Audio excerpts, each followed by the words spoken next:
Hey guys, it's Gail with Everything Nash backstage at CMA Fest with Madeline Merlo. Good to see you. So good to see you too. We have things to talk about. Of course. I want to go back to the beginning because you and I have not spoken in person about this. Yeah. Songland. Talk about that experience.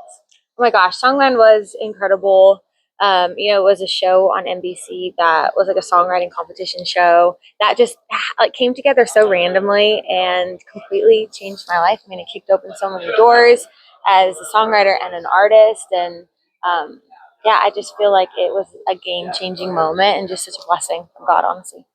And game-changing moment. I remember, I'm not even joking, where I was sitting at my desk when I got the press release that Lady A was releasing Champagne Night, which was a surprise because they had more singles to come off of their album, and they pivoted because they heard Champagne Night and wanted to record it. Talk about that. Yeah, so they had a current song at radio at the time that was like doing well, and no other song from that show had ever gone to be a radio single or anything. So I mean, there wasn't even like a hope that I was thinking about. Like I had absolutely no idea. And so I just got an email that said they wanted to Zoom on Monday. Because this was during COVID. This is during COVID. I was like, okay. And I thought they were going to say, we're so excited. Because it did, I think our episode was the most watched episode and it got a really great reaction. I just thought they were going to be like, this was so great. I don't know.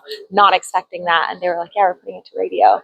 And all my wildest dreams came true, and it was 3-week #1 song. So just one of those things. That's the magical thing about the music industry in Nashville. It's just like you just never know what's going to happen, what opportunities are going to happen, and I just got to say yes and show up. And I don't know, it was so cool. I didn't realize till I was Googling you this week, and I don't know how I didn't know this. You're from Canada. Yeah. Talk about that. Yeah, so I grew up on the west coast of Canada, kind of just like right above Seattle, and I grew up like riding horses, a pretty small town, and then have been in Nashville like 8 years. Do you miss it? Yeah, I mean, it's such a beautiful part of the world, and my family being over there, and that's like the main thing. I miss them all the time. It's difficult being away from them, but they love Nashville and come visit all the time. I mean, I'm from Pennsylvania. I miss the weather. Yeah. Because it's hot here. Totally, yeah. It's very hot, very humid. Okay. In the summer. New music, One House Down from the Girl Next Door. Yeah. What can you tell me? Yeah, so the project is called One House Down from the Girl Next Door.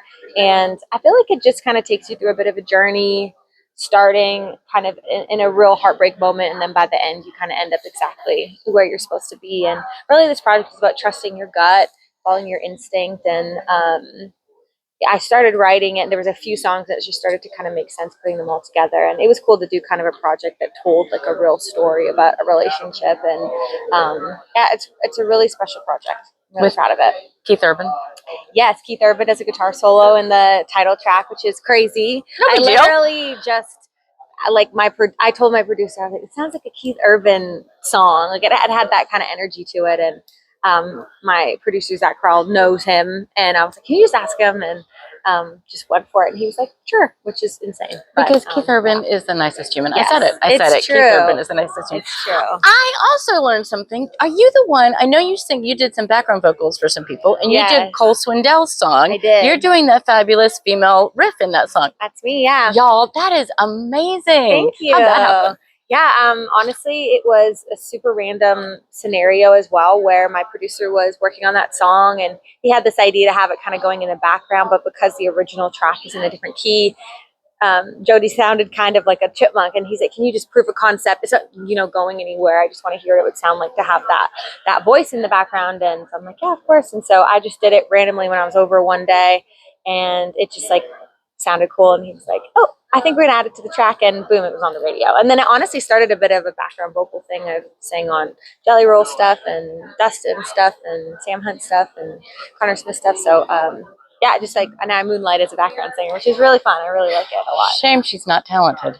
Okay, I gotta let you go because we all have lots of interviews today. What else is happening for you? What can we look forward to from you?